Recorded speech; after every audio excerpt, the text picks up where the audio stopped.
teny Ambomanga Rova. Anakenina ny candidat latsaka teny ny anakay moa fa no député-Dranomasina fa miaraka aminay fa ny collectif-na candidat zany misy telo zany izahay nametsaka fitoriana eny amin'ny tribunal administratif. Nametrahana fitoriana zany dia ny amin'ny tsy fahatombomanan'ny fifidianana sy ny fampielezan-kevitra sy tamin'ny fotoanan'ny fifidianana. Dia izay no ampanao gazety ny amin'ny anomalia sy ny fanaovana fanarahotam-pahefana ny fiveran-tena hoe fanjakana dia izay tsika ataony ataona. Dia izay ny anisany itsonana ampanao gazety ankehitriny. Ny zava-nisy dia izao rehefa vita ny fampielezan-kevitra tamin'ny faradoboko ny fampielezan-kevitra zany ny latsinainy faradoboko ny fampielezan-kevitra dia nampiasa fitaovam-panjakana ny candidat-mpanjakana. Fantatsika moa candidat-mpanjakana ka zavatra nampiasaina tamin'izany dia tikitapo ity zany no zaraina tamin'ny mpianatsy tikitapo ity. Tikitapo ity izay any ministera ny fanabeazam-pirenena kanefa dia zaraina. Le izy raha hoe zaraina tamin'ny mpianatra fotsiny tsy maninona fa le izy le ray aman-dren'ny mpianatra mandeha mandatsa-bato no menany ekitapo. Zany hoe politika zany le izy. Fa raha ohatra ka hoe tany toeram-piasana tany toeram-pianaran'ny mpianatra zany no zaraina izy resaka hafa zay. Fa le ray aman-dren'ny mpianatra zay mandatsa-bato hoe manan-janaka dia mandatsa-bato ve no menany tikitapo ity. Zay ny anankiray. Faharoa manam-porofo zany satria mety eritseritsy nareo hoe tondro-kitapo foana zao mba misy sary ity.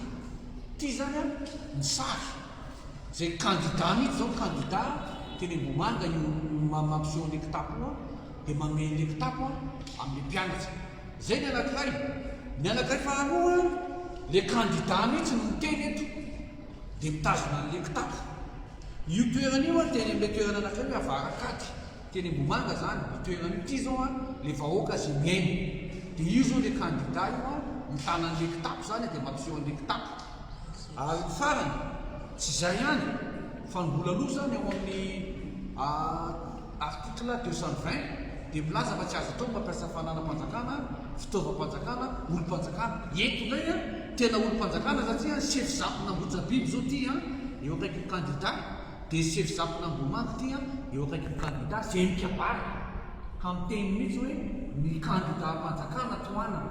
Aza miady ny mpandobary fa raha miady ny mpandobary dia tsy mety. Zao zavatra zao zany zavatra hitanay dia nininanginy zay kanefa tsy hoe fanginana koa milaza fahariseny fa hoe misy fotoana itenenana, misy fotoana anginana, fotoana zao itenenana.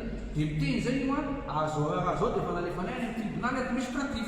Mino izay ary matoko fahenjen'ny tribunal administratif zay hoe tena azo raisina fa mitobony ity satria raha zavatra misy any amin'izao ranon-lalàna amin'ny 2018-008 dia tokony disqualifié ny candidat amin'izao. Na farafaratsiny annulation ny vao teny mihitsy zany tokony avoakany fitsarana mahefa amin'ny zava-misy zao.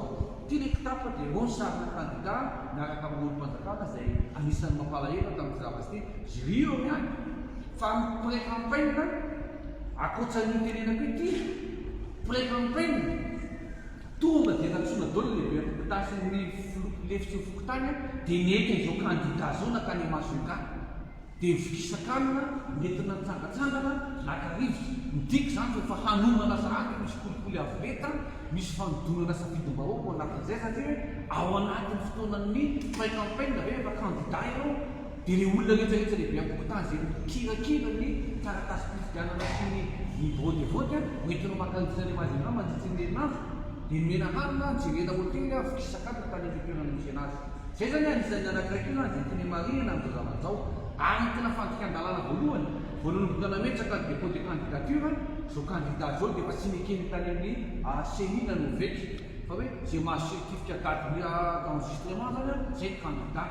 Tamin'ny afarany nefa tonga dia vodaka le candidat-mpanjakana tao dia esolona an'le naman'ity dia mbola nekena ihany ny fampidirana azy dia nantirazo zao ary naheno zany anay tamin'ny fotoana zany. Eo zany isan'ny sady ny saitsika vahoaka hoe tiraraha ty tsy resaka politika tsony resahany eto.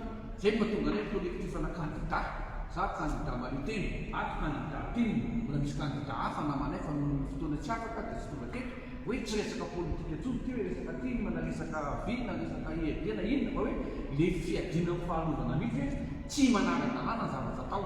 Manomboka tany fametsarana ny dépôt de candidature nefa nisy ny fanarana-dalàna tany Ambomanga asa hoe ambanivohitra ve dia velona fa bata tsy mahininina mihinany mbola mandeha koa ny fametsarana ny dossier, mbola mandeha koa ny fanaovana fampielezan-kevitra akoatra ny mbola tany valim-pifidianana zay misy mihitsy tamin'ny fampielezan-kevitra io efa nandeha ny fanaovana ny fifidianana mizara vola 73 000 francs amin'ny autobosy mizakazaka mizara vola dia miteny ity candidat io vidiana ity candidat io vidiana